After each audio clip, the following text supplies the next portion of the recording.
إن الحمد لله نحمده ونستعينه ونستغفره ونعوذ بالله من شرور أنفسنا ومن سيئات أعمالنا من يهده الله فلا مضل له ومن يضلل فلا هادي له وأشهد أن لا إله إلا الله وحده لا شريك له وأشهد أن محمدا عبده ورسوله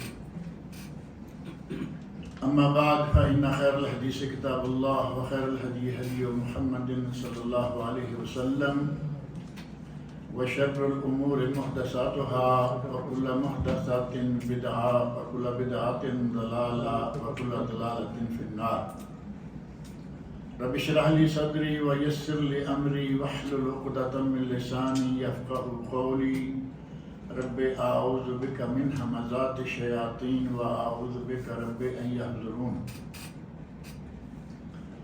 أعوذ بالله السميع العليم من الشيطان الرجيم الحج أشهر معلومات فمن فرض فيهن الحج فلا رفث ولا فسوق ولا جدال في الحج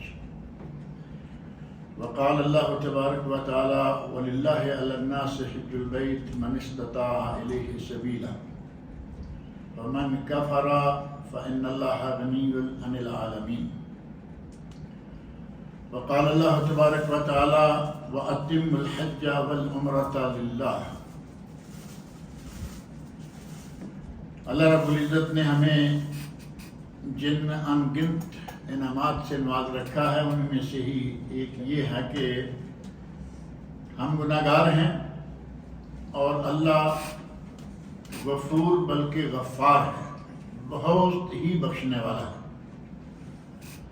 سال کے دوران مختلف مواقع پر ہمارے لیے اللہ نے ایسے گولڈن چانس اگر کہا جائے تو اس سے کم بات نہیں ہے کہ رمضان آیا، ایک رات کی عبادت کر لیں 1000 مہینے سے بھی افضل۔ لیلۃ القدر خیر من الف شہر۔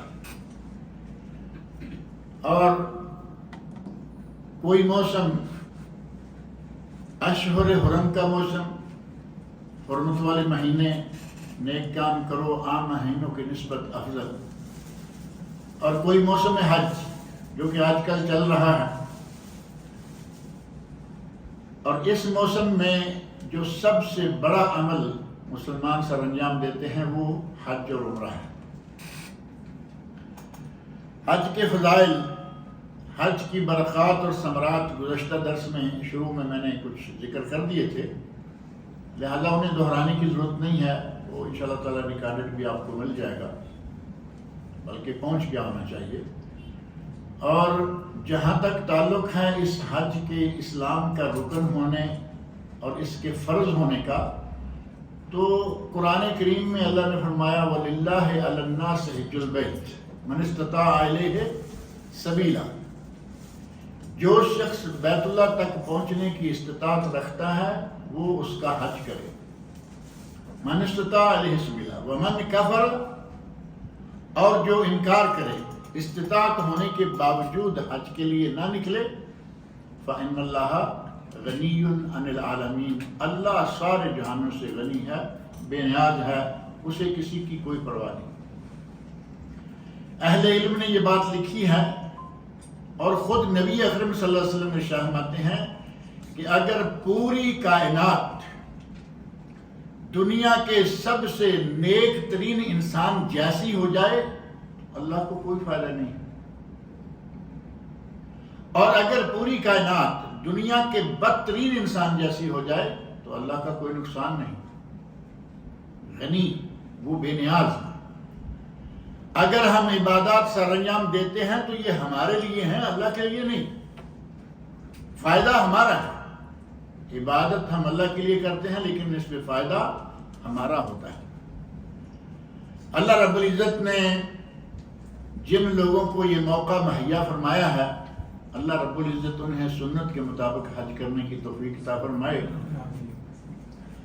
گزشتہ درس میں میقات کہاں کہاں ہیں، 5 میقات ذکر کیے تھے میں نے، اور میقات زمانی کے حوالے سے وقت کون سا ہے حج کا، شوال، ذوالقعدہ اور ذوالحجہ۔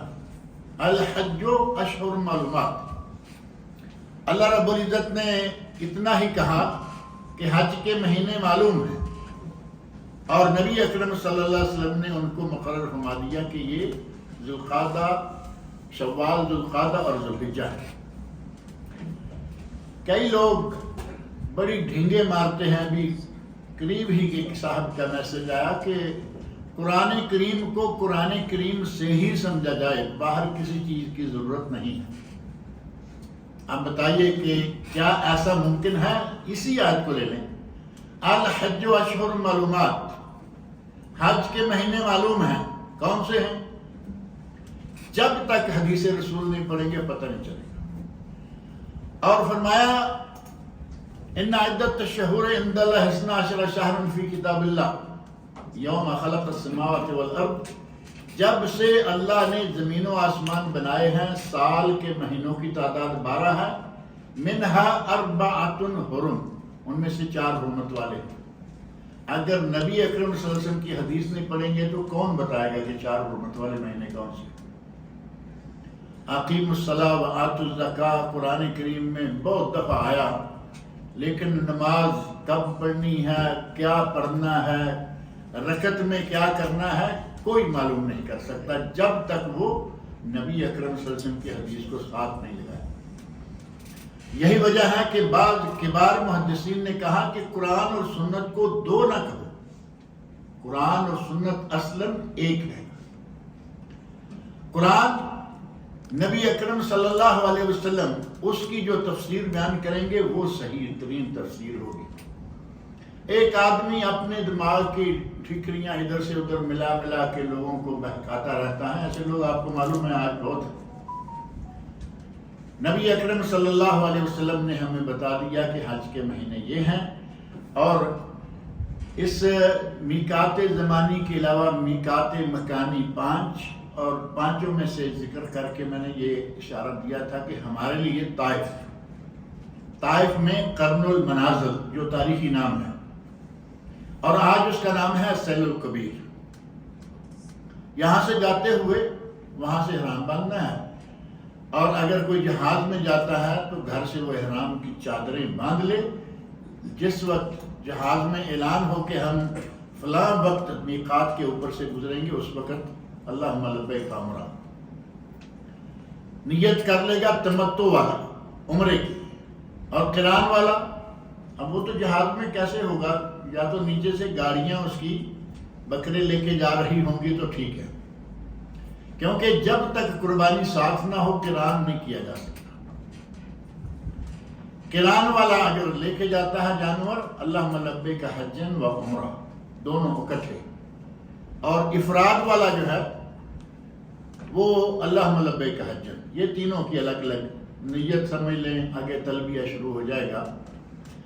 اور احرام باندھنے کا طریقہ، احرام باندھ لینے کے بعد کون کون سی ذمہ داریاں عائد ہو جاتی ہیں، کیا کرنا ہے کیا نہیں کرنا ہے، کیا محرمات ہیں کیا مباحات ہیں، یہ بھی تفصیل میں نے ذکر کی، حتیٰ کہ آداب دخول مکہ، آداب دخول حرم، اور پھر طواف، خانہ کعبہ کو دیکھنے کا انداز اور طریقہ اور دعا، طواف، اضطباء اور رمل، یہ کندھا ننگا کرنا، اور پہلے 3 چکروں میں رمل یعنی تھوڑا تیز بھاگنا، 2 رکعت نماز، 7 طواف کے 7 چکر مکمل کر کے 2 رکعت نماز، اور جہاں مقام ابراہیم ہے اس کو سامنے رکھ کر سامنے بیت اللہ۔ لیکن رش کے دنوں میں ایسی جگہ مل نہیں پاتی، بعض دفعہ ایسا دھکا لگا رہے ہوتے ہیں کہ وہ پتہ نہیں باب الفتح کے سامنے جا کے آدمی باہر نکلے۔ جہاں بھی آپ باہر نکل گئے، کھلی جگہ مل گئی، وہیں نماز پڑھ لیں۔ اپنا چہرہ وہ کہاں کرنا ہے؟ قبلہ، اتنا تو ہاں آسانی سے معلوم ہو جائے۔ یہ 2 رکعتیں پڑھیں، زمزم پئیں، سر پہ ڈالیں، اور باب الصفا سے صفا پہاڑی کی طرف چلے جائیں، اور 7 چکر وہاں، صفا سے مروہ 1، مروہ سے صفا 2، یعنی طواف کی طرح نہیں کہ حجر اسود سے حجر اسود 1، بلکہ وہاں صفا سے مروہ 1، مروہ سے صفا 2۔ دعائیں، ان دونوں کے لیے دعائیں کون کون سی ثابت ہیں؟ اور کون کون سی ہمارے یہاں مروج ہیں لیکن ان کا ذکر کتب حدیث میں کسی صحیح سند سے ثابت نہیں ہے۔ گزشتہ درس میں نے کچھ یہ دعائیں بھی ساری ذکر کی تھیں۔ عمرے کے مسائل مکمل کر لیے تھے کہ بال کٹوائیں اور آپ کا عمرہ مکمل ہوگا۔ عمرہ مکمل کرنے کے بعد کسی کو ایک دن ملتا ہے 8 ذو الحج تک، کسی کو 2، کسی کو 4، اور کئی لوگ 2 ہفتے سے آ کے مکہ مکرمہ میں بیٹھے ہوئے ہیں۔ جتنا کسی کے پاس وقت ہے عمرہ کر کے کوشش کریں کہ باجماعت نمازیں پڑھی جائیں، 1 دن 2 دن 4 دن، لیکن باجماعت۔ حرم مکی میں مسجد حرام میں ایک نماز کا ثواب 1,00,000 نماز کے برابر، اور اگر وہ باجماعت ادا کر دی جائے، نبی اکرم صلی اللہ علیہ وسلم فرماتے ہیں کہ ایک نماز کا ثواب آدمی کو اکیلا پڑے گا تو 1، اور جماعت کے ساتھ پڑے گا تو 27۔ ایک روایت میں 25 ہے، دونوں روایتیں صحیح ہیں، لیکن 27۔ اب اگر حرم میں ایک نماز اکیلا پڑے گا تو 1,00,000، اور جماعت کے ساتھ پڑے گا تو اسے 27,00,000 نماز کا۔ نہ ہماری اتنی عمریں ہیں کہ ہم یہ کر پائیں۔ اللہ رب العزت نے بہت نواز رکھا ہے ہمیں، وہاں کوشش کریں کہ باجماعت نمازیں ہوں، 27,00,000 ایک نماز کا ثواب حاصل کریں۔ اور سوتا تو آدمی رہتا ہی ہے، یہاں لوگ سارا دن سوتے ہیں، ساری رات جاگتے ہیں، لیکن وہاں اپنا روٹین چینج کریں، 5 نمازوں کو ان کے اوقات پر باجماعت پڑھیں، اور سونے کا وقت رات کا جو نکالتے ہیں یا دوپہر میں قیلولہ سنت ہے، صرف وہ ہو۔ یہ نہیں کہ کھایا تو سو گئے، ظہر گئی، کبھی عصر بھی گئی، آپ بیت اللہ میں گئے ہیں اور حج کے لیے گئے ہیں، وہاں تو کم از کم پابند ہونے تھے۔ اب یہ عمرہ مکمل کر کے حج کا آغاز ہونے سے پہلے تک کے مسائل جو ہیں وہ یہاں آ کے مکمل ہو جاتے ہیں۔ اب 8 تاریخ 8 ذو الحج یوم ترویہ۔ 8 ذو الحج کو یوم ترویہ کیوں کہتے ہیں اور 8 سے یہ بات کیوں شروع ہوتی ہے؟ اس سے پہلا جتنا حصہ ہے عمرہ کر کے آپ فارغ ہیں، سادہ لباس میں ہیں۔ جو لوگ حج قران کر رہے ہیں وہ احرام میں ہیں، جو افراد کر رہے ہیں وہ بھی احرام میں ہیں۔ اگر کوئی خاتون ہے، اس نے تمتع کا احرام باندھا تھا، عمرے کا مینسز یا پیریڈ شروع ہو گئے، اس کو بھی اسی احرام میں رہنا ہے۔ 8 تاریخ کو حج کے اصل جو احکام ہیں وہ شروع ہوتے ہیں، گویا کہ حج کے لیے 8 تاریخ پہلی تاریخ۔ 8 تاریخ یوم ترویہ کو یوم ترویہ کیوں کہا جاتا ہے؟ ترویہ کا معنی ہوتا ہے سیر ہو کے پانی پینا۔ ارواء الغلیل فی تخریج احادیث منار السبیل علامہ محمد ناصر الدین البانی رحمۃ اللہ علیہ کی بہت ہی اہم کتاب ہے، جسے یہاں گورنمنٹ بھی چھاپ کے تقسیم کر رہی ہے۔ جامعہ امام محمد بن سعود الاسلامیہ کی طرف سے، دارالکتاب کی طرف سے ارواء اسی میں سے ہے ترویہ۔ ترویہ کا معنی سیراب ہونا، پیٹ بھر کے پانی پی لینا۔ یہ نام کیوں رکھا گیا؟ مکہ سے لوگ نکل کر منا جاتے تھے، اپنے لیے بھی پانی دبا کے پی لیتے، اور خاص طور پر اونٹوں کو خوب سیر کرا لیتے تاکہ وہاں پانی ملے نہ ملے، کیونکہ جیسی بہاریں آج ہیں اس وقت تو یہ نہیں تھی نا۔ آج تو الحمدللہ قدم قدم پر سرکاری پانی لگا ہوا ہے، اور قدم قدم پر جو ہمارے خیموں والے ہوتے ہیں ان کی طرف سے پانی موجود ہے، لیکن اس وقت ایسا نہیں تھا۔ اونٹوں کے لیے اپنے لیے خوب وہ تیار ہو کے مینا کی طرف نکلتے کہ آگے پتہ نہیں کیا ہوگا، جو ہوگا دیکھا جائے گا، لیکن پیٹ بھر کے نہیں۔ یوم ترویہ نئے سرے سے اب آپ نے احرام باندھنا ہے، اور وہی 2 چادریں مردوں کے لیے، اور خواتین کا کوئی خاص احرام نہیں ہے۔ جو بھی با پردہ اور ساتر کپڑا ہے وہ استعمال کریں، اور حجاب کا یا پردے کا خاص خیال رکھیں۔ ہمارے یہاں غالباً میں نے پچھلے درس میں بھی یہ بات کہی تھی کہ ہمارے یہاں ایک مس انڈرسٹینڈنگ ہے، عربی کے لفظ کو جب اردو میں لے جائیں گے تو وہاں معنی اور ہوتا ہے، اسے اٹھا کے عربی میں لے آئیں تو یہاں معنی اور ہوتا ہے۔ یہاں آپ نے پڑھا ہوگا شراب الکحہ، کف سیرپ، شراب الکوہا کف سیرپ، یہ انگلش میں، اور لفظ کیا ہے؟ شراب، اور ہمارے یہاں شراب خانہ خراب، کتنا فرق ہوا ہے؟ یہی فرق عربی میں نقاب کے معاملے میں ہے۔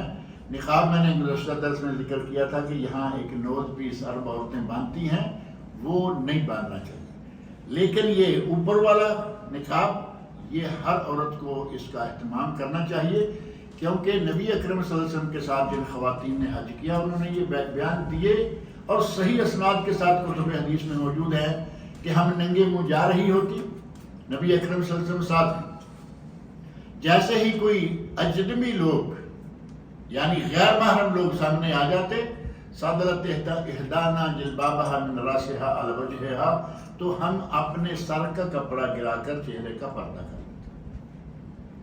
ہمیں ایسا پکا کر دیا گیا ہے کہ گھروں سے نکلنے سے تاکید شروع ہوتی ہے، ساتھ ایک مولوی بھیج دیتے ہیں، وہ ہر وقت یہی ایک ہی اس نے راگ شروع کر رکھی ہوتی ہے کہ عورت کا منہ، عورت کے ناک پہ، عورت کی مشانی پہ، عورت کے رخسار پر، ٹھوڑی پر یہ کپڑا لگنا ہی نہیں چاہیے۔ کیا ہو گیا مولوی صاحب؟ نبی صلی اللہ علیہ وسلم کے ساتھ خاتون حج کرے اور اپنا کپڑا سر کا گرا کے پردہ کرے، ہمیں کیا تکلیف؟ اور پھر کیا یہ کوئی کہہ سکتا ہے کہ کپڑا تو سر سے گرایا گیا اور وہ ناک پہ نہیں لگے گا، پیشانی پہ نہیں لگے گا، گالوں پہ نہیں لگے گا، تھوڑی پہ کوئی کہہ سکتا ہے؟ عجیب سا انداز پھر انہوں نے یہ بنوا لیا کہ عورتوں نے وہ ٹوپی پہنی ہوئی ہے، اس کے اوپر سے نقاب گرایا ہے۔ اسلام ان سارے تکلفات سے بالکل پاک ہے۔ الدین یسر وما جعل علیکم فی الدین من حرج، قرآن میں اللہ نے فرمایا کہ ہم نے دین میں کوئی حرج نہیں بنایا، اور نبی صلی اللہ علیہ وسلم فرما رہے ہیں کہ دین بہت آسان ہے، ہمیں پیک کیپ کی اور پتہ نہیں کیا کیپ ہے اس کی کوئی ضرورت نہیں ہے، پردہ گرائیں اور پردے میں رہیں، پردے کے ساتھ سنت کے مطابق حج کر کے۔ احرام باندھتے ہی آپ کو اس کی پابندیوں کا خیال کرنا ہوگا، جیسے کہ گزشتہ درس میں یہ بات تفصیل سے بتائی تھی کہ کیا کیا پابندیاں ضروری ہیں، خوشبو وغیرہ لگانا، ناخن، بال، یہ وہ سارا منع، نکاح کرنا کروانا، منگنی کرنا کروانا کہ بھائی رشتہ دار اکٹھے ہوئے ہیں مختلف علاقوں سے اپنے، تو یہ چلے یہیں احرام کی حالت میں نہ نکاح نہ منگنی، نہ کرنا نہ کروانا، یہ ساری چیزیں منع ہیں۔ اور شکار کرنا منع ہے، موذی جانور آپ مار سکتے ہیں، کاکروچ وغیرہ، یہ مردوں کی 2 چادریں اور جوتے کے لیے کوئی پریشانی والی بات نہیں ہے۔ بہت پریشان، کوئی کہتا ہے جی یہاں سلائی نظر آ رہی ہے، کوئی کچھ کہہ رہا ہے، جوتا چاہے کوئی بھی ہو، نائلون کا ہو، چمڑے کا ہو، اور کس کا ہو سکتا ہے، ریگزین کا ہو، کوئی بھی جوتا ہے، ٹخنا کھلا رہنا چاہیے۔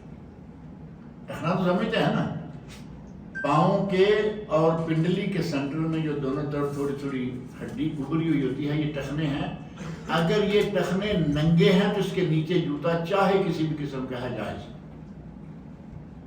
نبی اکرم صلی اللہ علیہ وسلم فرمایا من لم یجد النعلین فلیلبس الخفین، حدیث رسول صلی اللہ علیہ وسلم، جسے جوتا نہ ملے وہ خف یعنی چمڑے کا جو جراب ہوتی ہے وہ پہن لے، موزہ، اور ٹخنے کے اوپر سے اس کو کاٹ دے، یعنی ٹخنا ننگا کر لے۔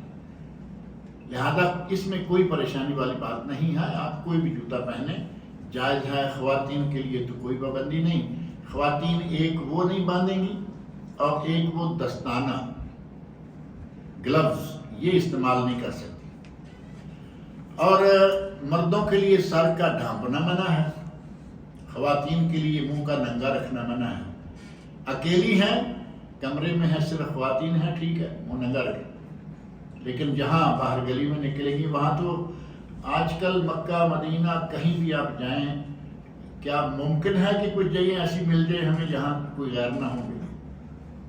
دونوں شہر خاص طور پر بھرے ہوئے، لہذا باپردہ طریقے سے رہیں، اور 8 تاریخ کو احرام باندھ کر مینا روانگی ہوگی، ظہر سے پہلے آپ مینا پہنچ جائیں، ظہر سے پہلے مینا پہنچ جائیں، اور 5 نمازیں مینا میں پڑھنا سنت ہے، ظہر، عصر، مغرب، عشاء اور فجر۔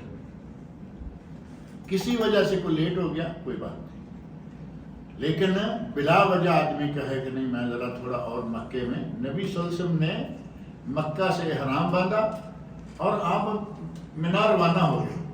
نبی صلی اللہ علیہ وسلم سے یہاں حرم میں عبادت کرنے کا زیادہ حریص اور کون ہو سکتا ہے؟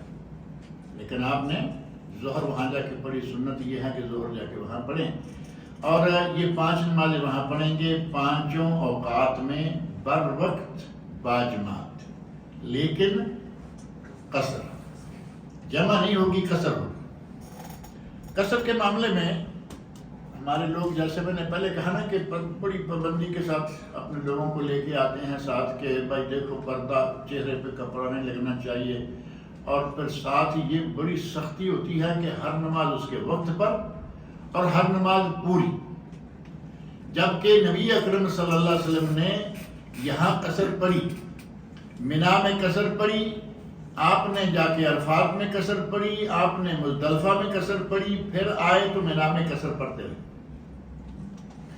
مسئلہ اصل میں یہ ہے کہ ایک حدیث میں آتا ہے کہ نبی اکرم صلی اللہ علیہ وسلم نے سلام پھیرا اور کہا کہ تم اپنی نمازوں کو مکمل کر لو، ہم تو مسافر لوگ ہیں، نحن قوم سفر، ہم مسافر ہیں، مکہ والوں تم اپنی نماز مکمل کر لو۔ آپ نے مثلا 2 رکعتیں پڑھی ظہر کی، سلام پھیرا، فوراً انہوں نے کہا کہ تم اپنی 2 رکعتیں مکمل کرو۔ یہ بات کب کی ہے؟ فتح مکہ کے موقع پر۔ تاریخ نکالیں، حدیث کی شرح نکالیں، فتح مکہ کے موقع پر چونکہ آپ واقعی مسافر تھے اور جہاد کے لیے نکلا ہوا آدمی پتہ نہیں کب جاؤں گا واپس، جب تک وہ جہاد کے سفر میں رہے، جب تک یہ طے نہ ہو کہ مجھے یہاں اتنا عرصہ رہنا ہے، وہ قصر کرتا رہے۔ حج کے موقع پر آپ کے ساتھ مکہ والے بھی تھے، کیا یہ ممکن نہیں ہے کہ وہاں مکہ والے آپ کے ساتھ ہوں گے؟ 8 ذوالحج کو مکہ فتح ہو گیا، مکہ میں مسلمانوں کی حکومت ہو گئی اور مکہ مسلمانوں سے بھر گیا، بڑے بڑے سنگ دل قسم کے کافر بھی مسلمان ہو گئے، کیا وہ حج نہیں کریں گے نبی صلی اللہ علیہ وسلم کے ساتھ؟ وہ سارے موجود ہیں، لیکن آپ نے کسی کو یہ نہیں کہا کہ بھائی تم مکمل کرو، ہم نحن قوم سفر، نہیں۔ اس کا معنی کیا ہے کہ حج کے موقع پر منا، مزدلفہ، عرفات میں قصر کرنا سنت بھی ہے اور حج کا حصہ بھی ہے۔ اب کوئی نہ کرے تو پھر اس کی اپنی مرضی ہے۔ منا میں فجر تک رہیں، عبادتیں کریں، ذکر اذکار کریں، اور اگر آپ کے قافلے والے فجر سے پہلے آپ کو لے کے نکل جاتے ہیں تو ظاہر ہے کہ مجبوری ہے، سفر ان کے ساتھ بس میں کرنا ہے، پیدل عرفات تک نہیں جا پائیں گے تو چلے جائیں۔ لیکن اگر کسی کو یہ موقع ملتا ہے کہ وہ سورج نکلنے کے بعد یہاں سے روانہ ہو تو یہ ہے سنت رسول، یعنی منا سے عرفات کے لیے سورج طلوع ہونے کے فوراً بعد روانگی، ٹھنڈے ٹھنڈے میں وہاں پہنچ جاتا آدمی، چاہے گرمی کتنی ہو۔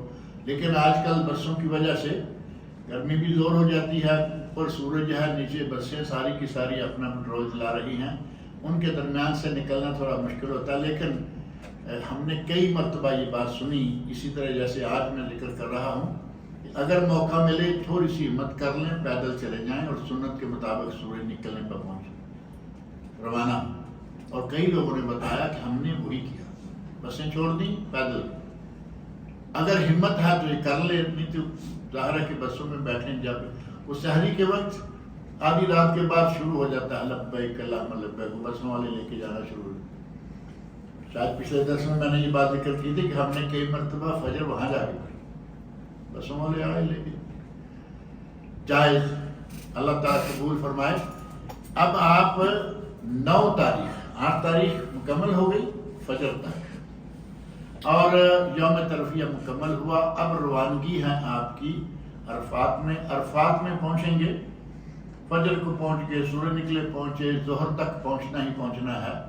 ظہر اور عصر کی 2 نمازیں جا کے عرفات میں پڑھیں گے، اور یہ 2 نمازیں، ایک اذان، 2 اقامتیں، اور 2 نمازیں 2 رکعت،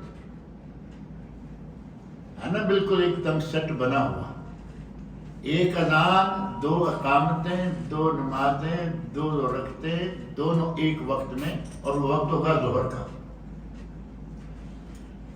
خطبہ ہوگا، اگر کوئی سن سکے تو اچھا، قریب ہے مسجد نمرہ کے تو سن لے، نہیں تو جہاں ہے کچھ لوگ موبائل میں سنتے ہیں، کوئی ریڈیو کے ساتھ رکھا ہوا سن لیتے ہیں، سنیں ٹھیک ہے، نہیں سنا جا سکا کوئی بات نہیں۔ باجماعت اپنے خیمے میں ظہر کے وقت میں اقامت کہیں، اور پہلے اذان کہیں اور اس کے بعد اقامت کہیں، ظہر پڑھیں 2 رکعتیں، اور پھر اقامت کہیں اور 2 رکعتیں عصر کی پڑھیں، جمعا و قصرا، جمع تقدیم یعنی پہلے لے آنا عصر کو۔ یہ ہے سنت رسول صلی اللہ علیہ وسلم۔ یہ 2 نمازیں مکمل ہو گئی، خطبہ مکمل ہو گیا۔ اب یہ سارا دن آپ نے وہی گزارنا ہے، سو کے گزاریں، جاگ کے گزاریں۔ میں نے پہلے کہا کہ سوتے تو ہم ساری عمر سے آ رہے ہیں، اس میدان میں جا کے بھی پھر سونا ہی سونا ہے، تو پھر جاگنا کب ہے؟ ہم نے کوشش کریں کہ تھوڑا کھائیں۔ یہ مشورہ دینا کوئی اتنا اچھا تو نہیں لگتا، لیکن کیا کریں، دبا کے آدمی کھا لے تو نیند آئے گی، اور وہاں قافلوں والے بریانیاں اور آئس کریم اور بڑے مزے لوائے ہوتے ہیں۔ تھوڑا کھائیں تاکہ نیند کا زور نہ ہو اور اللہ کرے۔ نبی اکرم صلی اللہ علیہ وسلم نے یوم عرفہ اس انداز سے گزارا کہ کھانے پینے کا ہوش تک نہیں، مسلسل سینے تک ہاتھ اٹھائے ہوئے ہیں۔ صحابی کہتے ہیں کہ یوں لگتا تھا نبی اکرم صلی اللہ علیہ وسلم یداہ الی صدرہ، آپ کے سینے تک آپ کے ہاتھ تھے، کا استطعام المسکین، جیسے کوئی مسکین کھانا مانگ رہا ہوتا ہے نا کہ میں بھوکا ہوں دے دے، اللہ کے سامنے اس طرح ہاتھ پھیلائے ہوئے ہیں اور اللہ رب العزت سے دعائیں کر رہے ہیں۔ اس انداز سے لوگوں نے دیکھا کہ آپ مسلسل یہی دعائیں مانگ رہے ہیں، ذکر کر رہے ہیں۔ بعض صحابہ کو شک ہو گیا کہ شاید آپ روزہ رکھے ہوئے ہیں۔ ہمارے حاجیوں پہ شک نہیں ہوتا، وہاں اس قسم کا تو بالکل نہیں ہوتا کہ شاید اس نے روزہ رکھا ہوا، کیونکہ تھوڑی دیر پہلے آئس کریم کھا رہا تھا، کافی پی رہا تھا، چائے پی رہا تھا، بریانی کھا کے اٹھا ہے، ہمیں کیسے شک ہوگا؟ لیکن نبی اکرم صلی اللہ علیہ وسلم نے جس انداز سے یہ دن گزارا، صحابہ کو شک ہو گیا کہ شاید آپ روزے سے۔ ام الفضل رضی اللہ عنہ، حضرت عباس رضی اللہ عنہ کی بیوی، نبی صلی اللہ علیہ وسلم کی چچی، انہوں نے دودھ کا پیالہ اٹھایا اور نبی صلی اللہ علیہ وسلم کی خدمت میں پیش کیا، فشاربا وہو یخطب علی ناقتہ۔ نبی اکرم صلی اللہ علیہ وسلم اس وقت اپنی اونٹنی پر ذکر، اذکار، دعا، خطاب، واعظ، نصیحت کرتے ہیں۔ پیالہ پہنچا تو آپ نے پیالہ نوش فرمایا، اور وہ جو سب میں تشویش بنی ہوئی تھی کہ شاید آپ روزے سے ہیں، معاملہ کلیئر ہو گیا کہ آپ نے وہاں روزہ نہیں رکھا ہوا تھا۔ ہمارے بعض لوگ جو پتہ نہیں اپنے آپ کو وہ کیا سمجھتے ہیں یا کیا بننا چاہتے ہیں، وہاں بھی روزہ رکھیں گے۔ جس جگہ پہ نبی اکرم صلی اللہ علیہ وسلم نے رکھا اس پہ روزہ رکھیں، وہاں روزہ رکھیں نہ رکھیں، اللہ رب العزت سے لو لگا کے رکھیں۔ اس دن کے بارے میں نبی صلی اللہ علیہ وسلم نے فرمایا کہ دوسرا کوئی دن ایسا نہیں کہ اس میں اتنے بندوں کی اللہ بخشش کرے جتنے اس ایک دن میں کرتا ہے، یوم عرفہ۔ اس دن میں اللہ رب العزت، صحیح مسلم اور بعض دیگر احادیث میں، کتب میں یہ بات موجود ہے، ان اللہ لا یدنو، اللہ قریب ہو جاتا ہے۔ یہ قریب ہو جاتا ہے ایک روایت میں، اور ایک روایت میں ہے ان اللہ ینزل الی سماء الدنیا، اللہ آسمان دنیا پر نزول فرماتا ہے، اپنا عرش 7 آسمانوں کے اوپر، وہاں سے آسمان دنیا پہ آ جاتا ہے۔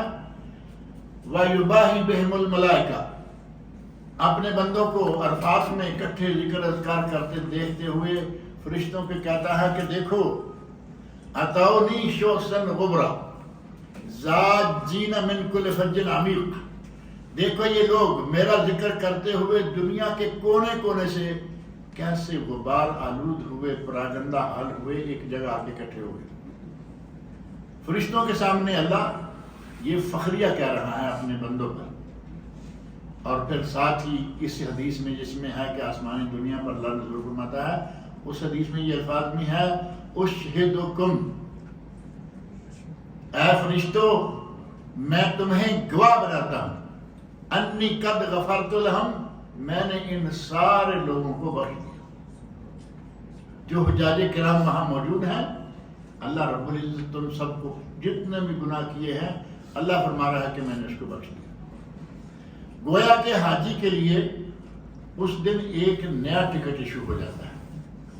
گزشتہ درس میں نے ذکر کیا تھا من حج فلم یرفث ولم یفسق رجع من ذنوبہ کیوم ولدتہ امہ، جس نے حج کیا، بخاری مسلم کی حدیث، جس نے حج کیا، حج کے دوران کوئی شہوانی حرکت نہ کی اور نہ ہی کوئی گناہ کیا، وہ گناہوں سے اس طرح پاک ہو کر واپس آتا ہے جس طرح بچہ ماں کے پیٹ سے گناہوں سے پاک ہے۔ ایک جنت کا ٹکٹ وہ ہے، اور دوسرا یوم عرفہ کو پھر نئے سرے سے وہ ٹکٹ رینیو ہو جاتا ہے کہ اللہ رب العزت فرشتوں کو گواہ کر کے کہتے ہیں کہ دیکھو یہ میرے بندے کیسے آئے ہیں، میں تمہیں گواہ بنا کے کہتا ہوں کہ میں نے ان سب کو آج بخش دیا۔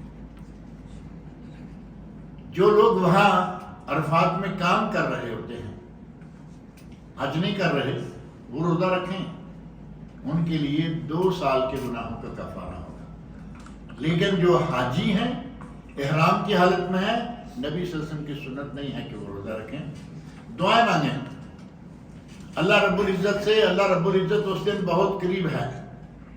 ایک تو یہ کہ وہ جہاں بھی ہو، اپنے عرش پر بھی ہو، تو اس کا علم و قدرت ہماری شارع سے بھی زیادہ قریب ہے۔ یہ قرآن کریم کی گواہی ہے، نحن اقرب الیہ من حبل الورید، ہم تو اپنے بندے کی شارع سے بھی زیادہ قریب۔ شارع کہاں ہے؟ یہ جہاں چھری ماری جاتی ہے، جگہ بنی ہوئی ہے ذبح کرنے کے لیے۔ اللہ اتنا قریب ہے باوجود اس کے کہ وہ اپنے عرش پر ہیں، اور جب وہ اپنے عرش سے اتر کر 7 آسمانوں سے نیچے آ کے آخری آسمان دنیا پر آ جائے تو آپ اس قرب کا اندازہ کریں۔ اللہ سے کچھ مانگیں۔ اس دن کی سب سے مشہور دعا، جسے بعض لوگوں نے کہا کہ جی اس کی سند پر کلام ہے، لیکن اس کی اتنی سندیں ہیں کہ محدثین کرام نے اس کا نچوڑ نکالا کہ وہ سند کے اعتبار سے صحیح ہے، اس کی اپنی نہیں لیکن اس کی ہیلپر جتنے دیگر احادیث آتی ہیں ان کی وجہ سے، شواہد اور مؤیدات کی وجہ سے وہ صحیح ہے۔ اس حدیث میں جو دعا ہے وہ ایک ہے۔ اب دیکھیں طواف میں دعا صرف ایک، ربنا آتنا فی الدنیا، صحیح میں دعا ایک، رب اغفر وارحم انک انت العزیز الاکرم، اور عرفات میں دعا ایک، لا الہ الا اللہ وحدہ لا شریک لہ لہ الملک ولہ الحمد وہو علی کل شیء قدیر۔ تلبیہ تو ہے، تلبیہ کہیں، کبھی تکبیر کہہ لیں، کبھی تسبیح کہہ لیں، کبھی تحلیل لا الہ الا اللہ، اور لبیک اللہم لبیک کبھی یہ کہہ لیں، کبھی لبیک الہ الحق لبیک کہہ لیں۔ جو الفاظ اچھے آپ کے ذہن میں آئیں وہ کہتے ہوئے یہ دن گزاریں، اور جب تک مغرب کی اذان نہیں ہو جاتی تب تک حاجی کو وہاں رہنا۔ ٹینٹ ہیں، سارا انتظام ہے، اور جو غیر قانونی ہوتے ہیں اللہ تعالیٰ ان لوگوں کو ہدایت دے۔ آمین کہنے کو جی نہیں چاہا۔ غیر قانونی لوگوں کو اللہ ہدایت دے، وہ حاجیوں کے لیے بھی پریشانی کا باعث بنتے ہیں، لیکن ان کا اپنا ایک جذبہ ہے۔ اللہ تعالیٰ ان کے حج کو قبول کرے۔ جبکہ سعودی علماء نے یہ فتویٰ دیا ہے کہ اگر وہ مالی کمزوری کی وجہ سے قانونی طور پر وہ لے کے نہیں جا رہے تصریح یا پرمٹ، ان پہ حج فرض نہیں ہے۔ جب فرض ہوگا تب صحیح، پرمٹ کے پیسے ہوں گے تب صحیح۔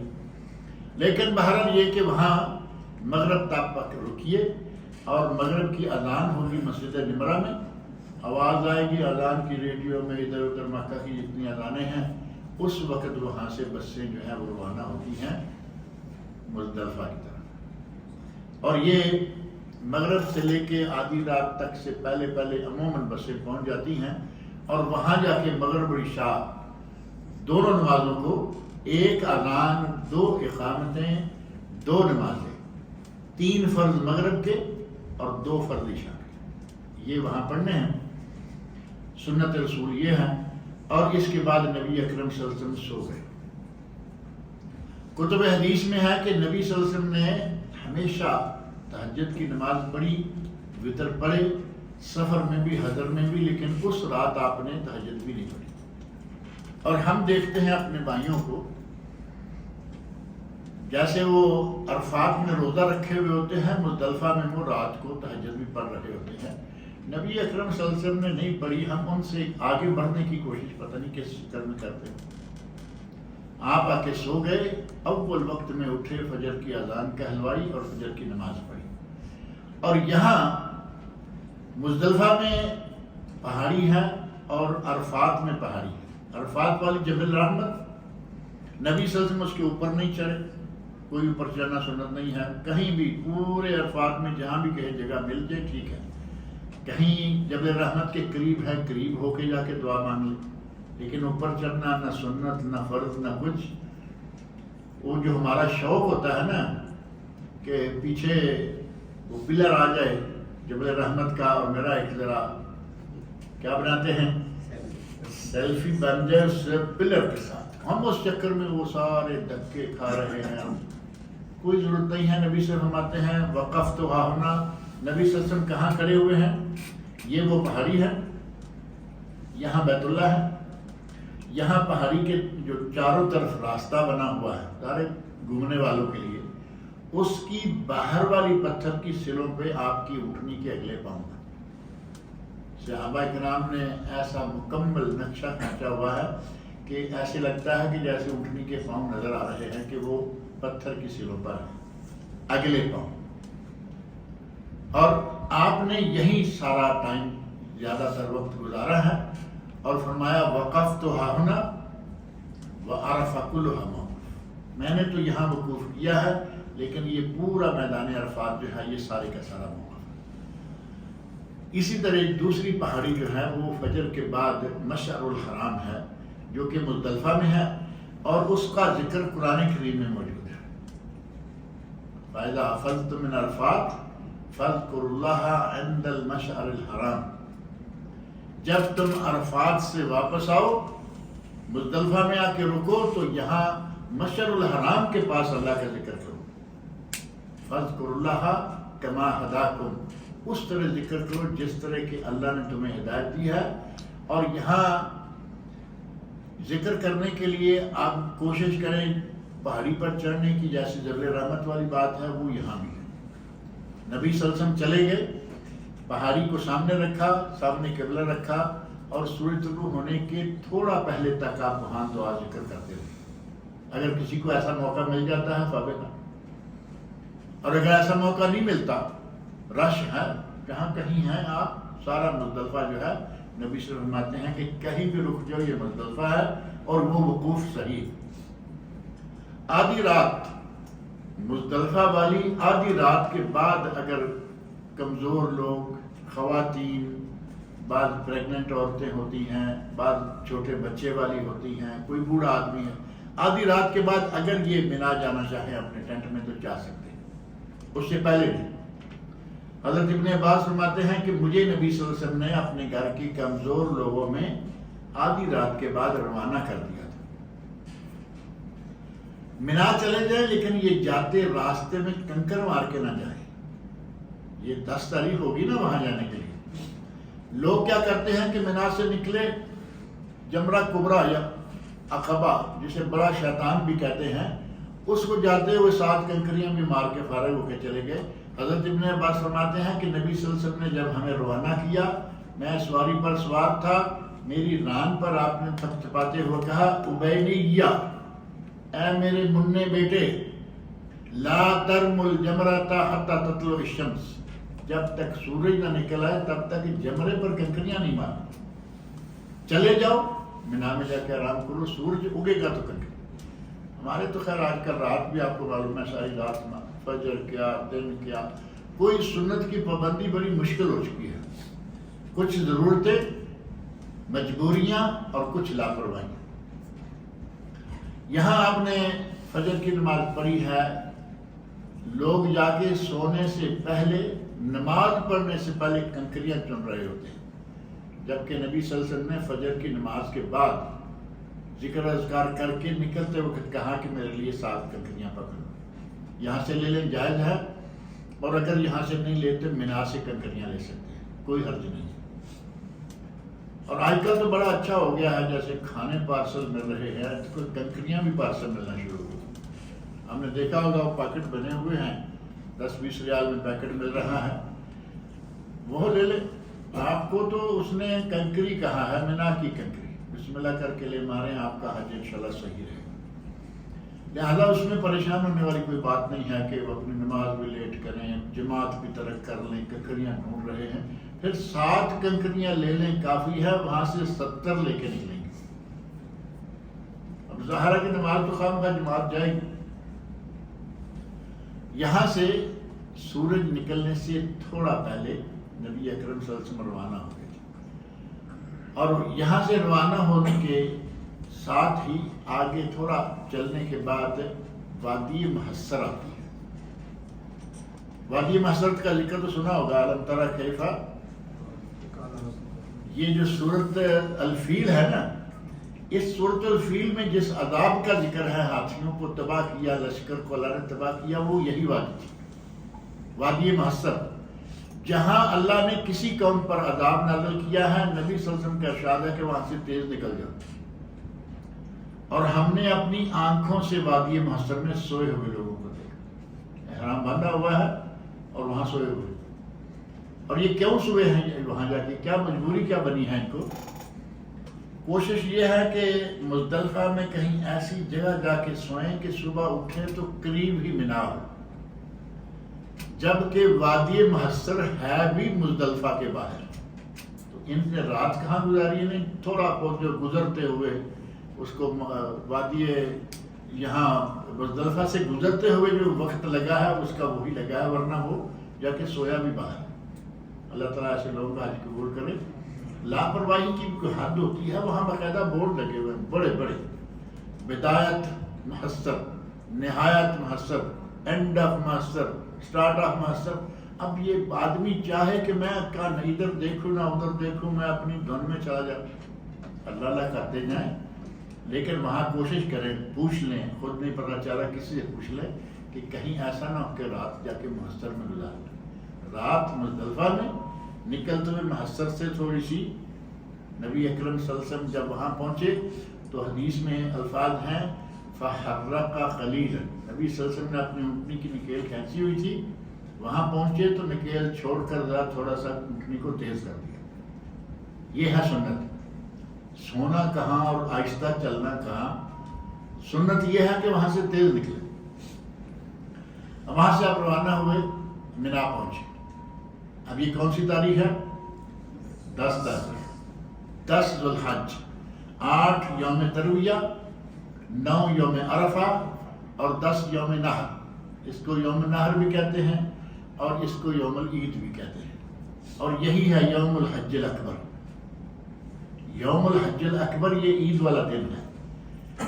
نبی اکرم صلی اللہ علیہ وسلم نے اس دن 4 کام کیے ہیں، اور چاروں کی ترتیب مسنون جو ہے وہ ذہن میں رکھ لیں۔ مسنون ترتیب یہ ہے کہ پہلے 7 کنکریاں، جمرہ کبریٰ،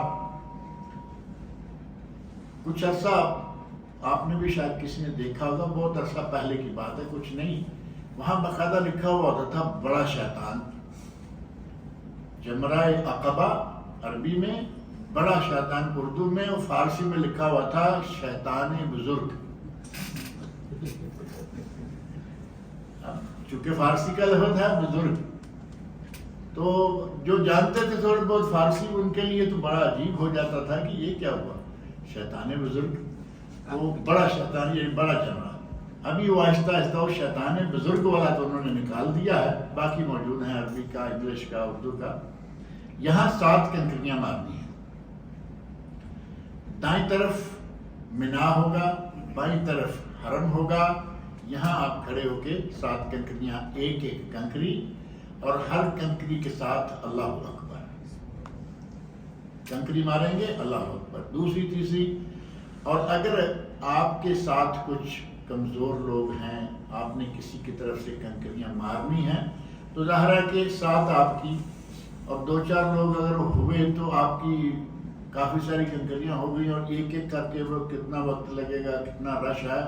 کئی لوگوں کو دیکھا وہ ساری ایک ہی جھٹکے میں فارغ ہو جاتے ہیں. یہ کنکری شمار نہیں ہوگی. یہ ایک مٹھی میں چاہے وہ 40 پھینک دے گا، ایک کنکری شمار ہوگی.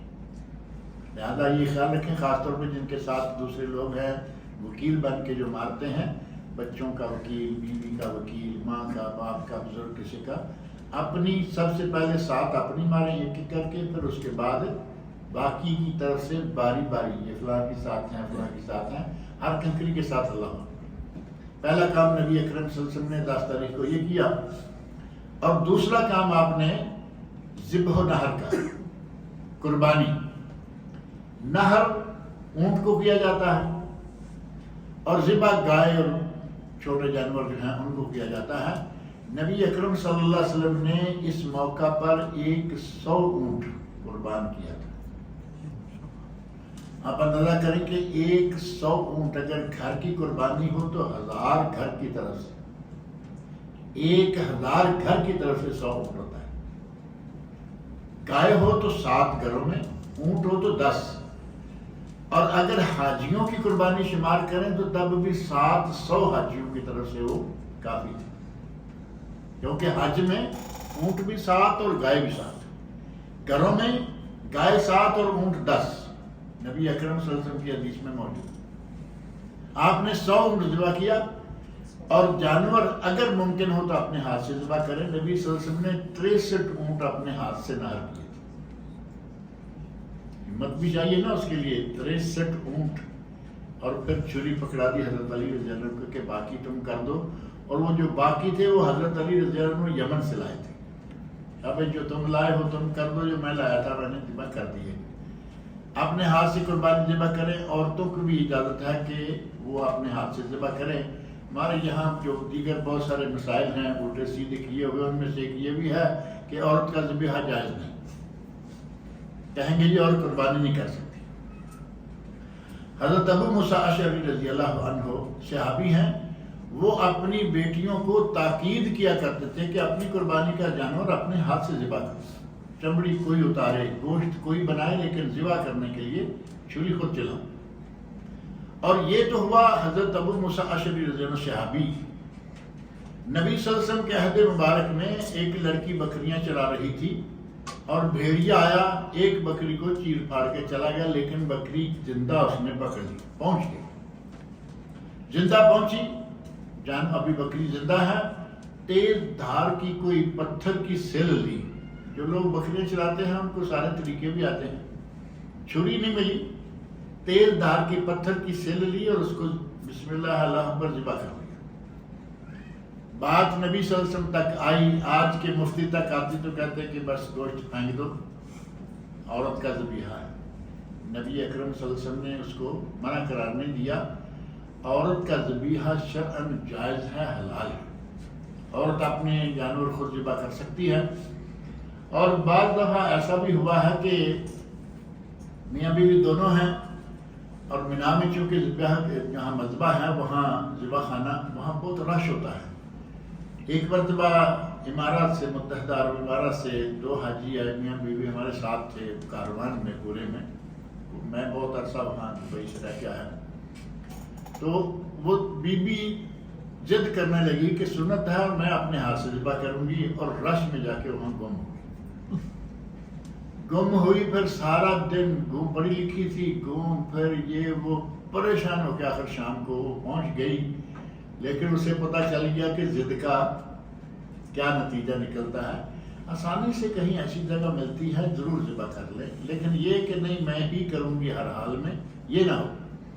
اپنی قربانی کا گوشت کھانا سنت ہے. نبی اکرم صلی اللہ علیہ وسلم نے 100 اونٹوں میں سے گوشت نکلوایا، ہانڈی پکوائی، 100 اونٹوں میں سے گوشت کھایا اور شوربہ پیا. حدیث شریف میں صحیح سند کے ساتھ ثابت ہے. گوشت کھانا سنت ہوا یا نہیں؟ اور خاص طور پر اپنی قربانیوں کا. اگر آپ نے یہاں ہوتے ہوئے قربانی کہیں اور کروانی ہے تو اس سنت سے محرومی تو ہو جاتی ہے نا، اور کوئی ہو یا نہ ہو. نہ اپنے ہاتھ سے ذبح کر سکتے ہیں نہ اپنے ہاتھ سے کھا سکتے ہیں۔ بہرحال ذبح نحر، پہلا 7 کنکریاں، دوسرا ذبح نحر، تیسرا حلق یا تقصیر۔ بالوں کو مونڈنا ہے، سر مونڈنا ہے یا بالوں کو چھوٹا کرنا ہے، لیکن پورے سر کے بال۔ یہ جو ہمارے ہاں تقصیر چلتی ہے نا، بڑی زیادہ، مروا پہ کینچی لے کے کھڑا ہے، وہ 4-6 کینچی مار دیتا ہے، 10 ریال دو، 20 ریال دو، 5 دو، کیا؟ یہ بالکل جائز نہیں ہے۔ پورے سر کا ہر بال کٹنا چاہیے، چاہے وہ پورے برابر کیوں نہ کٹے، یا گنجا کرائیں یا بال کٹوائیں۔ اور اس کے ساتھ ہی آپ احرام اتار سکتے ہیں، غسل کریں، کپڑے بدلیں۔ نبی اکرم صلی اللہ علیہ وسلم نے غسل کیا، کپڑے بدلے، اور ام المومنین حضرت عائشہ صدیقہ رضی اللہ عنہا فرماتی ہیں کہ میں نے جو سب سے بہترین خوشبو تھی وہ نبی صلی اللہ علیہ وسلم کو احرام باندھنے سے پہلے لگائی، اور جب آپ نے احرام کھولا تو پھر لگائی۔ یعنی اب آپ نہا دھو کے خوشبوئیں لگائیں، کچھ بھی کریں۔ یہ ہے تحلل اول، اس کو کہتے ہیں تحلل اول، کہ آپ یوں سمجھیں کہ کچھ چیزیں جو آپ پر احرام کی وجہ سے حرام ہوئی تھی، ان میں سے ساری چیزیں حلال ہو گئیں سوائے ایک چیز کی، اور وہ ہے میاں بیوی کے تعلقات۔ وہ ابھی حلال نہیں ہوئے، اس لیے کہا گیا تحلل اول، یعنی آدھے پونے ٹھیک ہو گئے معاملات، ایک معاملہ رہ گیا کہ میاں بیوی کے تعلقات جب تک طواف زیارت نہیں کریں گے وہ جائز نہیں۔ اور اس کا کفارہ بھی چھوٹا سا نہیں ہے، بعض چیزوں کا کفارہ ہے 6 مسکینوں کا کھانا کھلا دو، 3 روزے رکھ لو، قربانی دے دو۔ اس کا کفارہ ہے کہ ایک تو یہ کہ حج باطل ہو گیا، حج ختم ہو گیا، دوسرا یہ کہ اگلے سال حج کرنا فرض ہے، اور تیسرا یہ کہ اونٹ کی قربانی دینا ہے۔ جیسا کام ہے ویسا ہی کفارہ بھی ہوگا نا۔ تو وہاں صبر و ہمت کے ساتھ، ٹھیک ہے اتنے سارے معاملات حل ہو گئے، نہائیے دھوئیے، جا کے طواف زیارہ کیجیے، میاں بیوی کے معاملات بھی سارے جائز ہو گئے، حلال ہو گئے۔ بہرحال یہ ہے ترتیب، 7 کنکریاں، ذبح و نحر اور حلق یا تقصیر، اور طواف افاضہ اور سعی، تمتع والوں کے لیے طواف اور سعی دونوں، اور قران افراد والوں کے لیے صرف طواف کافی ہے، اگر وہ آتے ہوئے طواف کے ساتھ سعی کر چکے ہیں تو، کیونکہ ایک سعی ضروری ہے۔ قران اور افراد والوں کے لیے ایک طواف اور ایک سعی، بات ذہن میں رکھیں، کافی ہے، زیادہ کریں طواف کوئی عرض نہیں۔ لیکن تمتع والوں کے لیے لازمی ہے 2 طواف اور 2 سعی، اور یہ طواف وداع کے علاوہ ہے، ایک طواف سعی عمرے کا اور دوسرا طواف سعی حج کا، اور تیسرا طواف جو ہے وہ صرف طواف ہے، اس کے ساتھ سعی نہیں، وہ ہے طواف وداع۔ اس طرح آپ کے 10 یہ 4 کام 10 طریقوں ہیں، اور نبی اکرم صلی اللہ علیہ وسلم نے اس ترتیب سے کیے۔ اگر کسی کی ترتیب آگے پیچھے ہو جاتی ہے، مثلا جلد بازی میں آ کے اس نے جانور ذبح کر لیا اور ابھی اس نے کنکریاں نہیں ماری، حالانکہ پہلے کنکریاں مارنی تھی، کوئی بات نہیں۔ کسی نے طواف پہلے کر لیا، ابھی تک جانور بھی ذبح نہیں ہوا، کوئی بات نہیں۔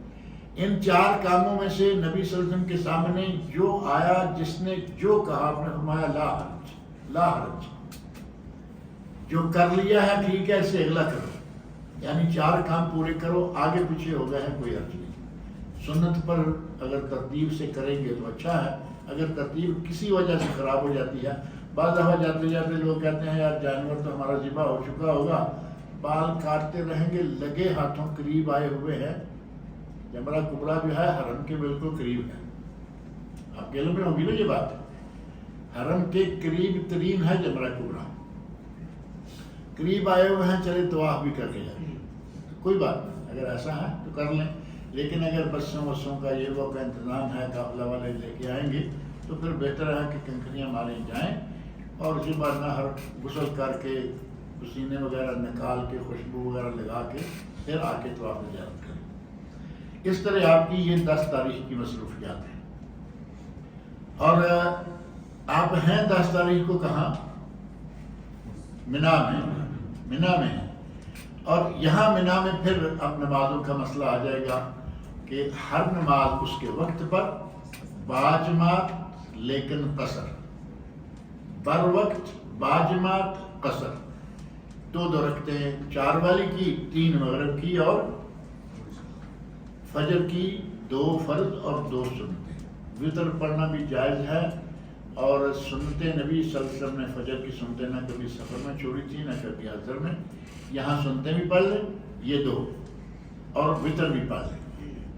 اور اگر کوئی نفلی عبادت ویسے رات کو کرنا چاہتا ہے کہ مینا ہے، کوئی کام نہیں کاج نہیں، کھایا سو گئے کھایا، اس سے بہتر ہے کہ کچھ نوافل پڑھ، لیکن جو نمازوں کی ساتھ والی سنتیں ہیں وہ ختم ہو جائیں گی، کیونکہ قصر ہوگی تب جب ساتھ والی سنتیں ختم ہو جائیں گی۔ ظہر کی کل 2 رکھتے، نہ پہلے سنتے نہ بعد میں سنتے، لیکن آپ نے ظہر پڑھ لی، کھانا کھا لیا، فارغ ہیں، 2 4 10 رکھنے پڑیں، کوئی منع نہیں۔ اب قصر کی بات سمجھ میں آ رہی ہے نہیں؟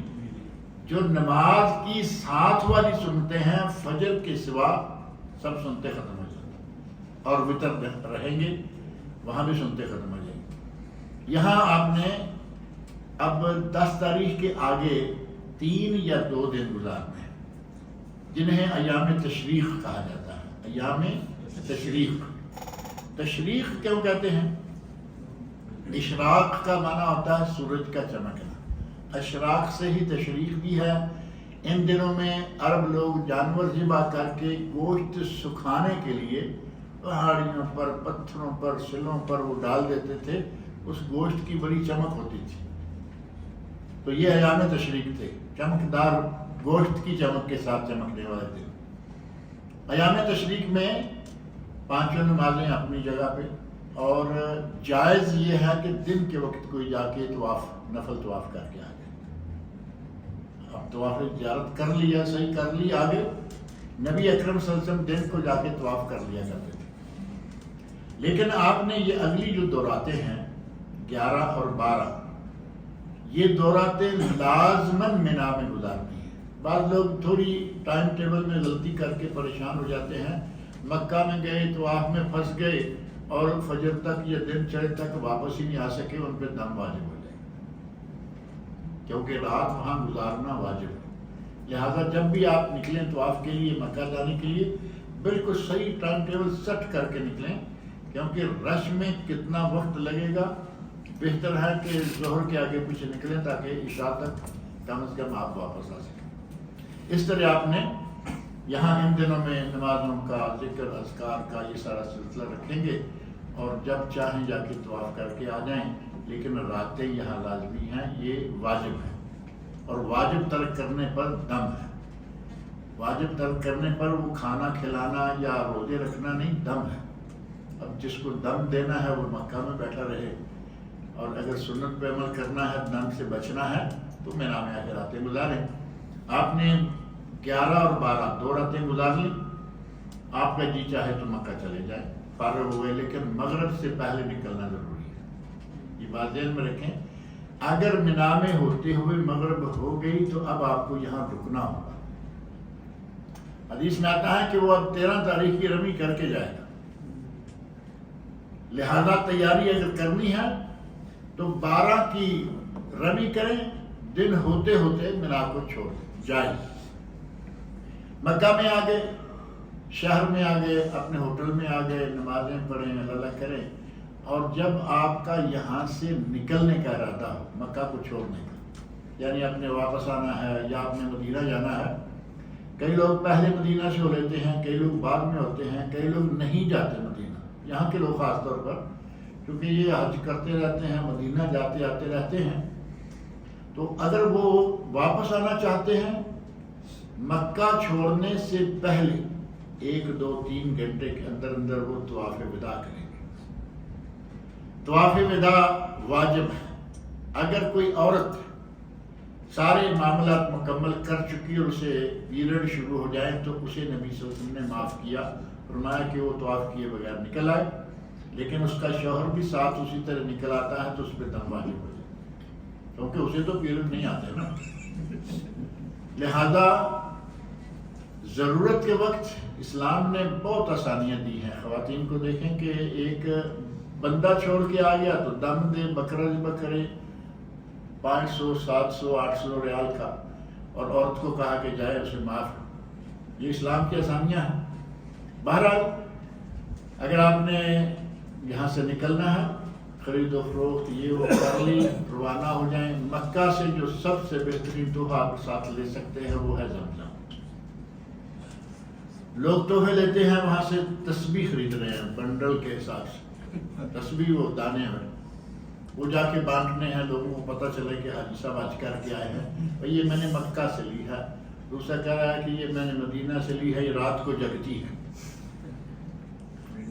یہ چائنا والوں کی مہربانی ہے کہ وہ رات کو جگتی ہے، وہاں مکہ نے کون سی چیز بنائی ہوئی ہے اس طرح۔ بہرحال کوشش کریں کہ فالتو والتو کی بجائے وہاں سے زمزم لیں اور مدینہ روانہ ہو جائے۔ مدینہ جانے کے لیے بنیادی شرط جو ہے وہ ذہن میں رکھیں۔ طواف وداع کی بات سمجھ آ گئی نا؟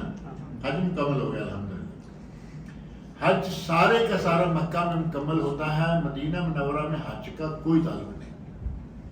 لیکن جو لوگ باہر سے آتے ہیں، شوق ہوتا ہے، تڑپ ہوتی ہے، اور مسجد نبوی میں جانا اور نبی صلی اللہ علیہ وسلم پر صلاۃ و سلام پڑھنا یہ جائز ہے، مشروع ہے۔ اور جب آپ مکہ سے نکلیں یا کہیں بھی سے آپ مدینہ آتے ہیں تو آپ قبر رسول کی زیارت کی نیت کر کے نہیں جائیں گے۔ اب یہ نقطہ چھوٹا سا ہے، اس کو ذہن میں ذرا جما لیں۔ جانا ہے آپ نے مدینہ میں، جہاز مدینہ میں جا کے اتر رہا ہے، گاڑی مدینہ پہنچ رہی ہے، لیکن آپ کے دل میں نیت یہ ہونی چاہیے کہ میں مسجد نبوی کی زیارت کے لیے جا رہا ہوں۔ اب قبر رسول کہاں ہے؟ مسجد نبوی کے اندر ہے نا۔ اور اگر آپ قبر رسول کی زیارت کی نیت سے جائیں گے تو یہ ویسے ہی منع ہے شرعاً۔ نبی اکرم صلی اللہ علیہ وسلم کا ارشاد ہے صحیح حدیث میں، لا تشد الرحال الا الی ثلاثۃ مساجد، 3 مسجدوں کے سوا کہیں بھی رخت سفر باندھ کر زاد راہ لے کر اجر و ثواب کی نیت سے جانا جائز نہیں۔ ان مسجدوں میں مسجدی ھذا، میری یہ مسجد یعنی مسجد نبوی، والمسجد الحرام، مکہ والی مسجد حرام، والمسجد الاقصی، تیسری مسجد اقصی۔ لہذا اس حدیث کی روح سے آپ صرف مسجد نبوی کی نیت سے مدینہ جائیں، مسجد نبوی کے اندر داخل ہوں جیسے کسی بھی مسجد میں داخل ہوا جاتا ہے، صلاۃ والسلام پڑھتے ہوئے، اللہم افتح لی ابوابا پڑھتے ہوئے مسجد میں داخل ہو جائیں۔ اعوذ باللہ العظیم وبوجہہ الکریم وبسلطانہ القدیم من الشیطان الرجیم، یہ کلمات بھی پڑھیں، حرم میں بھی اور یہاں بھی جائز ہیں۔ پھر دعا داخل کر کے مسجد میں داخل ہو جائیں۔ کوشش کریں کہ پہلا کام مسجد میں جا کے یہ کریں کہ آپ 2 رکعتیں تحیۃ المسجد کی پڑھیں جہاں جگہ ملے، اور پھر آپ آگے روانہ ہو جائیں زیارت کے لیے، جس زیارت کی طرف ہوتی ہے کہ میں قبر رسول پہ صلاۃ والسلام کر لوں۔ جائیے، قبر رسول پر پہنچنے سے پہلے آپ کو تھوڑی سی جگہ ملے گی، بلکہ یہاں 2 جگہ ہیں۔ ایک جگہ یہ ہے، یہ تھوڑی سی اونچی ہے، یہ ہے اصحاب صفہ والی جگہ۔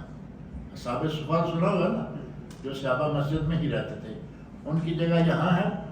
اور یہاں کچھ جگہ ہے جس کے قالین بھی الگ، جس کے پلر بھی الگ، جس کا چھت بھی الگ، اسے روضۃ الجنہ قرار دیا نبی اکرم صلی اللہ علیہ وسلم نے۔ ما بین بیتی و منبری روضۃ من ریاض الجنہ، میرے گھر اور میرے منبر کے درمیان والی جگہ جنت کے ٹکڑوں میں سے، جنت کے باغوں میں سے ایک باغیچہ ہے۔ روضۃ الجنہ تو ہے، اصل میں روضہ شریف یہ جگہ ہے، ہم نے روضہ کہیں اور بنا کے رکھا ہوا ہے۔ ہمارے یہاں روضہ کس جگہ کو کہتے ہیں؟ گنبد خضرا کے نیچے کی جگہ کو ہم روضہ کہتے ہیں، جہاں قبر رسول ہے، جبکہ نبی صلی اللہ علیہ وسلم اپنی زبان مبارک سے کہہ کے گئے ہیں کہ میرے گھر اور منبر کے درمیان، یہ درمیان والی جگہ روضہ ہے۔ یہ سمجھنے والی بات تھا، لیکن سمجھنا وہی جیسے ہمارے یہاں دوسرے مسائل کو ایسا گٹمٹ کر کے پکا کر رکھا ہے، سمجھنے کی طرف لوگ نہیں آتے۔ اس روضۃ الجنہ میں ممکن ہو تو بیٹھ لیں، 2 رکعت نماز پڑھ لیں، دعا کر لیں، کوئی نہ کوئی دعا مانگ لیں۔ یہ جب جنت کا باغ ہے تو یہاں انشاءاللہ دعا بھی قبول ہوگی۔ یہاں جو 2 رکعتیں پڑھیں گے انشاءاللہ اس کا اجر و ثواب بھی بڑا اسپیشل ہوگا۔ اور یہاں سے فارغ ہو کے تھوڑا آگے بڑھیں آپ کو محراب نبوی اور باہر نکلنے کے دروازے سے پہلے لیفٹ سائڈ پہ آپ کے 3 قبریں، نبی اکرم صلی اللہ علیہ وسلم کی قبر مقدس پہلے نمبر پر، وہاں السلام علیکم ورحمۃ اللہ وبرکاتہ یا رسول اللہ، یہاں آپ یہ الفاظ کہہ سکتے ہیں کیونکہ یہ الفاظ صحابہ سے ثابت ہیں۔ اور اگر کوئی یہ بھی کہتا ہے اشہد انک بلغت الرسالہ ونصحت الامہ، الفاظ کہ آپ نے رسالت کا حق ادا کر دیا، امت کو نصیحت کر دی، الفاظ اس طرح کی کہہ لیں 2-4 شے کوئی حرج نہیں، لیکن لمبی کتاب لے کے یہاں کھڑا ہو جائے جیسے کہ لوگوں کے پاس کتابیں ہوتی ہیں، ایسی کوئی دعا یہاں ثابت نہیں ہے۔ اور یہاں لمبا کھڑا ہونا رش کا باعث بنے گا، جبکہ وہاں رش بنانا شرعاً جائز نہیں، کیونکہ رش میں آوازیں بڑھیں گی، اور نبی اکرم صلی اللہ علیہ وسلم کی قبر مبارک کے پاس شور ہو۔ حضرت عمر فاروق رضی اللہ عنہ کا واقعہ ہے، وہ مسجد میں بیٹھے ہوئے ہیں تو دور کچھ 2 نوجوان بیٹھے باتیں تھوڑی بلند آواز سے کر رہے ہیں، بلایا، کہاں سے ہو؟ تو انہوں نے بتایا کہ ہم فلاں وادی سے ہیں۔ کہا اگر تم مدینے کے ہوتے تو میں تمہیں کوڑے مارتا، یہ قبر رسول ہے اور تم اتنی بلند آواز سے باتیں کر رہی۔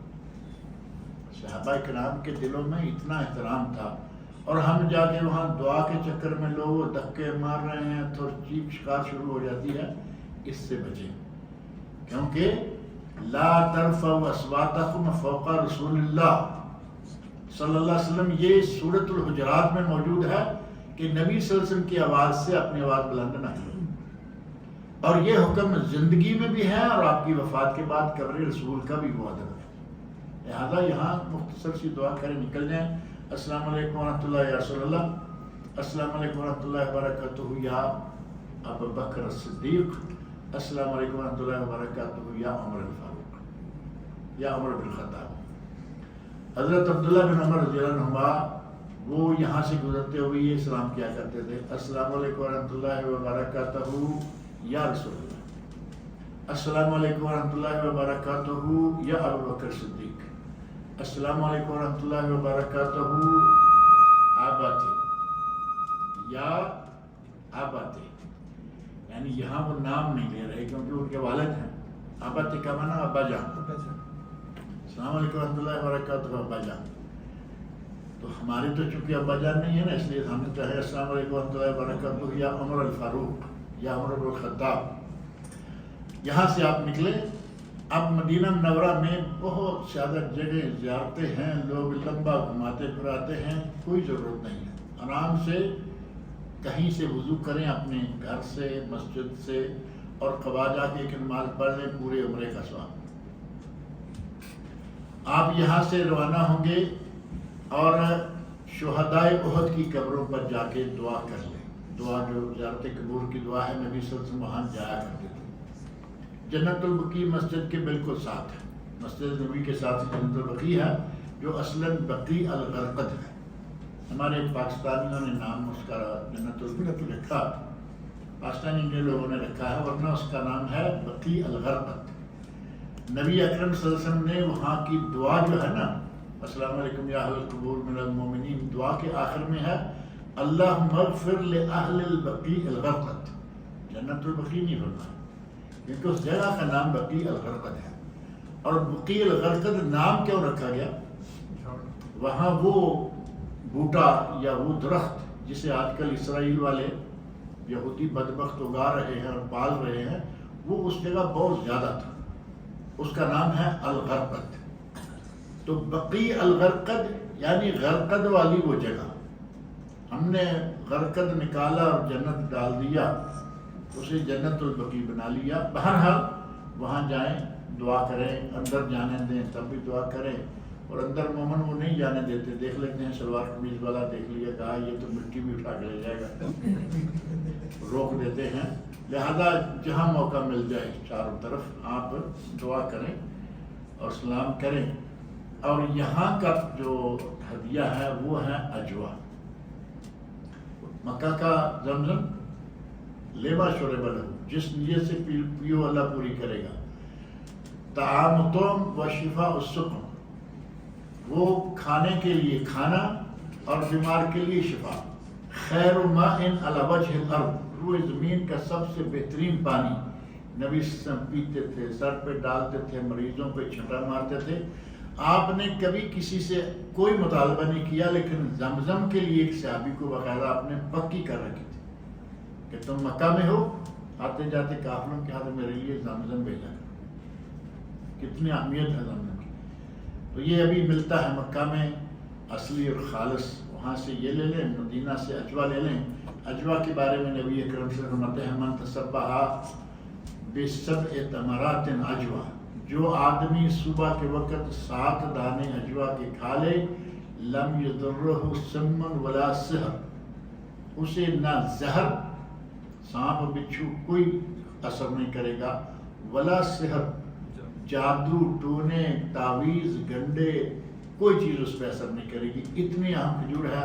اور ایک حدیث میں فرماتے ہیں العجوۃ من الجنہ، عجوا جنت کی کھجور ہے، وہاں سے وہ کھجور لیں۔ مہنگی ہوتی ہے، لہذا جتنی توفیق ہے اتنی وہ لے لیں، اور کچھ پھر دوسری ملا جلا کے لے لیں، اور اس طرح آپ وہاں سے 1 دن رہیں، 2 دن رہیں۔ ہمارے یہاں 40 نمازوں والوں کا بڑا مسئلہ ہے کہ 40 نمازیں ضرور پڑھنی ہیں۔ کئی دفعہ کاروانوں کو رکاوٹیں بن جاتی ہیں کہ اندر کچھ ایسے 2-1 آدمی آگے کہا کہ نہیں 40 تو ہوں گی۔ اب یہاں سے مثال کے طور پر خبر سے کاروان جاتا ہے اور اس نے 2 دن وہاں رکنا ہے، 2 دن میں کتنی نمازیں ہو جائے گی؟ 10 12 کر لے، 15 کر لے، 40 تک وہ نہیں 8 دن تک رک سکتے، رک جائیں گے، ہٹ جائیں گے۔ میں اپنا واقعہ بتاتا ہوں، امارات سے آئے اور ہمارے ساتھ 2 بھائی آ گئے، انہوں نے کہا کہ ہم تو 40 نمازیں پوری کیے بغیر یہاں سے نہیں جائیں گے۔ ایک نے یہاں تک کہا کہ میں بس کے آگے لیٹ جاؤں گا، میرے اوپر سے بس لے کے جاؤں، اور اتفاق سے اس وقت میرے کاروان مجھے بنایا گیا تھا۔ میں نے کہا کہ یہ تو بڑا مسئلہ بن گیا۔ ایک آدمی کی اگلے دن جو اقامہ ہوتا ہے وہاں کا، وہ اقامہ ختم ہونے والا تھا، ضروری تھا کہ آج رات ہم نکلیں، اور یہ مسئلہ ادھر پیدا ہو گیا کہ ہماری اوپر سے بس نکال کے لے کے جاؤ۔ اللہ سے دعا مانگی کہ اللہ تو جانتا ہے کہ کیا کریں ہم۔ آدمی کو تھوڑے ہی عرصے میں 2 میں سے 1 کو اتنے زور کا بخار آیا کہ انہوں نے منتیں کرنا شروع کر دی، ہمیں لے جاؤ یہاں سے۔ یعنی اب تیار ہو گئے ہیں، نہ بتا 40 نہ 50 نہ کم نہ زیادہ، کہا ہمیں لے جاؤ یہاں سے کہ بیمار ہیں، کہیں اپنے ٹھکانے پہ جائیں۔ 40 پڑھے، 400 پڑھے، 40 سال وہاں رہیں، خوش قسمتی ہے کہ مدینہ میں رہے، لیکن وہ 40 والی حدیث صحیح نہیں ہے، اس پہ عمل کرنا ضروری نہیں ہے۔ لہذا جتنی نمازیں پڑھ سکیں پڑھیں، صلاۃ و سلام کریں، جو چیزیں دیکھنی ضروری ہیں وہ دیکھیں۔ اب سب مساجد ڈھونڈتے پھرتے ہیں، انہوں نے کئی مساجد ختم کر دی، ان میں سے مسجد قبلہ تین ہے، تاریخی نقطہ نظر سے دیکھیں کوئی بات نہیں ہے، مسجد غمامہ ہے، مسجد جن ہے، اور کئی لوگ ہیں وہ کہیں گے جی جہاں کعب بن اشرف کا قلعہ ہے۔ اب کعب بن اشرف یہودیوں کا سردار تھا، اس کے قلعے میں آپ کو کیا ملے گا؟ یعنی معقولیت کے ساتھ جو چیزیں ہیں وہ دیکھیں، اور اگر آپ کو واقعی کوئی ہسٹری سے تعلق ہے، کچھ لکھ رہے ہیں، کچھ لکھنا چاہتے ہیں، ٹھیک ہے، کعب بن اشرف کا قلعہ بھی دیکھیے، باقی جو کچھ دیکھ سکتے ہیں، حضرت عثمان رضی اللہ عنہ کا بیر عثمان ہے وہاں۔ تو اس طرح آپ نے مدینہ منورہ سے عجوا لیں اور کھجوریں لیں اور واپسی سفر اختیار کریں۔ ہم یہاں آنے سے پہلے ظاہر ہے کہ اللہ تعالیٰ کے ساتھ عہد کر لیں کہ یا اللہ آج کے بعد ہم حج سے پہلے جو کچھ کرتے رہے ہیں الٹا سیدھا وہ نہیں کریں گے، اور ایسا آپ کر کے وہاں سے روانہ ہوں گے تو انشاءاللہ گناہوں سے پاک ہو کے آئیں گے۔ اللہ رب العزت سے میری دعا ہے کہ وہ مجھے اور آپ سب کو سنت کے مطابق حج کرنے کی توفیق عطا فرمائے، سارے مسلمانوں کو سنت کے مطابق حج ادا کرنے کی توفیق عطا فرمائے، جو کر چکے ہیں ان کا اللہ قبول فرمائے، اور جو ابھی تک نہیں کر پائے اللہ ان کو توفیق